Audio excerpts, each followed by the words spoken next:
सुजस आवाज राजस्थान, एक आवाज जो हमेशा आपके साथ, जन जन के साथ हाजिर है। ताजा तरीन पेशकश।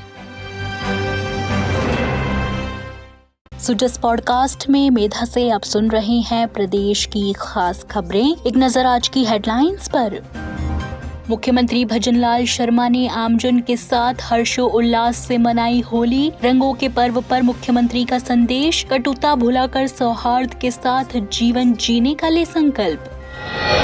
पश्चिमी एशिया की परिस्थितियों में प्रवासी राजस्थानियों के लिए बहुस्तरीय सहायता सक्रिय। जैन इंटरनेशनल ट्रेड ऑर्गेनाइजेशन और मारवाड़ी युवा मंच जैसे सामाजिक संगठन भी राहत और समन्वय कार्य में सक्रिय। और 16वीं राजस्थान विधानसभा के पंचम सत्र में सवाल जवाब का दौर रहा जारी। खाद्य सुरक्षा योजना में पारदर्शिता पर जोर, KYC अनिवार्य, पात्रता अनुसार नाम जोड़ने हटाने की प्रक्रिया जारी। और अब सुनिए समाचार विस्तार से। मुख्यमंत्री भजनलाल शर्मा ने बुधवार को मुख्यमंत्री निवास पर आमजन के साथ हर्षोल्लास से होली मनाई। हजारों लोगों ने फूलों और प्राकृतिक रंगों के साथ उत्सव में भाग लिया, जहां मुख्यमंत्री ने सहपत्नी गुलाल लगाकर सभी का अभिनंदन किया। ब्रज और शेखावाटी की पारंपरिक होली की झलक यहां देखने को मिली। कलाकारों ने फाग और चंग की प्रस्तुतियों से समा बांधा। वहीं मुख्यमंत्री ने फाल्गुनी गीतों में सहभागिता की। मुख्यमंत्री ने प्रदेशवासियों को शुभकामनाएं देते हुए कहा कि होली पर कटुता भुलाकर खुशियों और सौहार्द के साथ जीवन जीने का संकल्प लें। समारोह में जनप्रतिनिधि, अधिकारी और प्रदेश भर में बड़ी संख्या में आमजन मौजूद रहे। अतिरिक्त मुख्य सचिव जल संसाधन अभय कुमार ने कल राजस्थान संपर्क हेल्पलाइन 181 पर परिवादियों से संवाद कर समस्याएं सुनी और अधिकारियों को त्वरित समाधान के निर्देश दिए। उन्होंने लंबित मामलों और निस्तारण अवधि की समीक्षा करते हुए बताया कि विभाग ने पिछले वर्ष 11,501 में से 95% शिकायतों का औसतन 22 दिन में निस्तारण किया। मुख्यमंत्री भजनलाल शर्मा के निर्देश पर 4 मार्च से 28 अप्रैल तक प्रभारी सचिव हेल्पलाइन पर उपस्थित होकर शिकायतकर्ताओं से सीधा संवाद कर रहे हैं।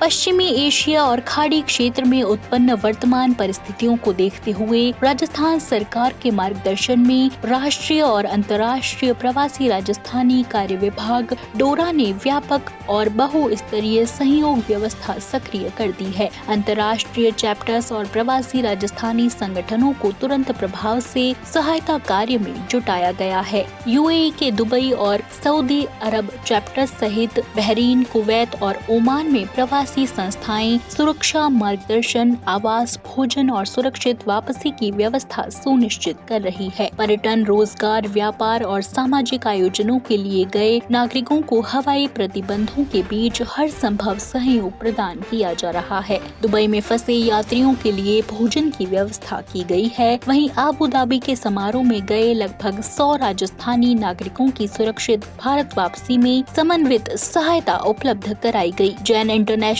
ट्रेड ऑर्गेनाइजेशन, जीतो और मारवाड़ी युवा मंच जैसे संगठनों ने भी अपनी अंतर्राष्ट्रीय शाखाओं को सक्रिय कर आवास, परामर्श और आपात सहयोग उपलब्ध कराया है। राजस्थान फाउंडेशन की आयुक्त मनीषा अरोरा ने बताया कि वैश्विक राजस्थानी समुदाय ने संकट की घड़ी में एकजुटता और सेवा भावना का उदाहरण प्रस्तुत किया। सभी चैप्टर्स भारत सरकार के मिशनों के साथ समन्वय में कार्यरत हैं और प्रवासियों से केवल आधारित स्रोतों पर जानकारी पर विश्वास करने की अपील की गई है। प्रवासी राजस्थानियों की सुरक्षा और समन्वय हेतु राज्य सरकार द्वारा सभी आवश्यक कदम लगातार उठाए जा रहे हैं।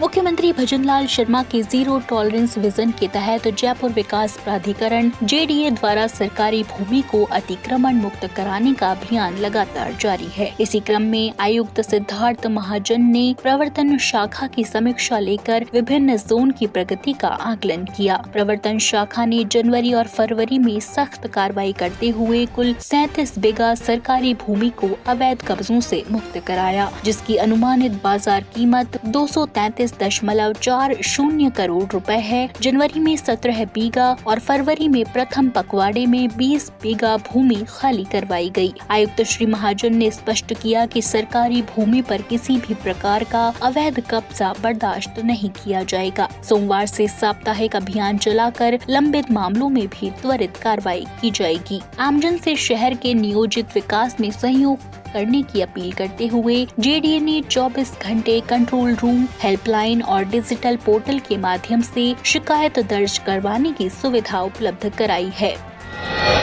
खान एवं भूविज्ञान विभाग ने वित्तीय वर्ष 2025-26 के अंतिम माह में 1500 करोड़ रुपए से अधिक राजस्व संग्रह का लक्ष्य तय किया है। प्रमुख सचिव टी रविकांत ने समीक्षा बैठक में बताया कि विभाग ने फरवरी तक 12% विकास दर के साथ 8,888.80 करोड़ रुपए का रिकॉर्ड राजस्व अर्जित किया, जो गत वर्ष से 952 करोड़ रुपए अधिक है। फरवरी माह में 1060 करोड़ रुपए का संग्रह विभाग के इतिहास में नया रिकॉर्ड है। मार्च में लक्ष्य प्राप्ति के लिए बकाया वसूली, खनिज ब्लॉकों की नीलामी तैयारी और अवकाश दिवसों में भी कार्यालय खुले रहने के निर्देश दिए गए हैं। और अब विधानसभा में आज और 16वीं राजस्थान विधानसभा के पंचम सत्र में सवाल जवाब का दौर आज भी जारी रहा। उप मुख्यमंत्री एवं सार्वजनिक निर्माण मंत्री दिया कुमारी ने विधानसभा में बताया कि वल्लभनगर क्षेत्र में पिछले 2 वर्षों में 95 सड़क कार्यों के 65 करोड़ रुपए स्वीकृत किए गए। इनमें से 35 कार्य पूर्ण, 32 प्रगतिरत और 28 निविदा प्रक्रिया में हैं। 11 देरी से चल रहे कार्य मार्च 2026 तक पूरे होने की संभावना है। बजट 2026-27 में डपोक NH 48 से टोंक तक 8 करोड़ रुपए की सड़क निर्माण घोषणा की गई है। क्षेत्र में 86 क्षतिग्रस्त सड़कों में से 43 कार्य स्वीकृत हो चुके हैं। राज्य सरकार ने नॉन पैचेबल और क्षतिग्रस्त सड़कों के नवीनीकरण के लिए 1400 करोड़ रुपए की बजट घोषणा की, जिनका कार्य प्राथमिकता के आधार पर कराया जाएगा। खंड 1 विधानसभा क्षेत्र वल्लभनगर में 86 सड़कें क्षतिग्रस्त एवं नॉन पैचेबल थी, जिनमें से 43 कार्यों की स्वीकृति सैंक्शन जारी की जा चुकी है।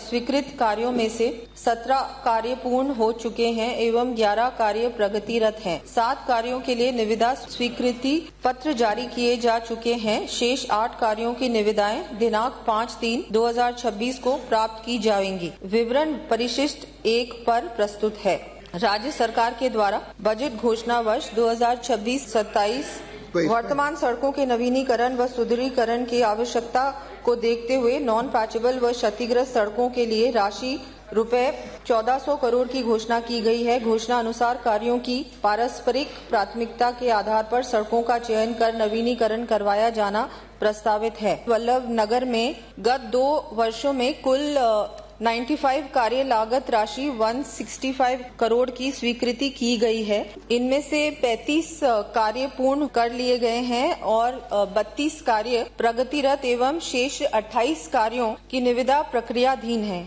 इसके अतिरिक्त इस वर्ष बजट में सड़क निर्माण कार्य डबोक NH 48 से टोंक तक लागत राशि 8 करोड़ की भी घोषणा की गई है। जल संसाधन मंत्री सुरेश सिंह रावत ने विधानसभा में कहा कि खाद्य सुरक्षा योजना में पात्र लाभार्थियों के नाम जोड़ने के लिए पोर्टल वर्तमान में खुला है और इच्छुक व्यक्ति आवेदन कर सकते हैं। उन्होंने बताया कि 26 फरवरी 2026 तक जयपुर शहर में 1,36,977 राशन कार्ड धारी पंजीकृत हैं। गिव अप अभियान के तहत सक्षम लाभार्थियों ने स्वेच्छा से नाम हटवाए हैं और चयनित लाभार्थियों के लिए 3 माह में KYC अनिवार्य है। KYC नहीं कराने वालों के नाम योजना से हटाए गए हैं। 1 फरवरी 2024 से 26 फरवरी 2026 तक जयपुर शहर में 84,574 नाम जोड़े गए हैं और 1,27,286 नाम हटाए गए हैं।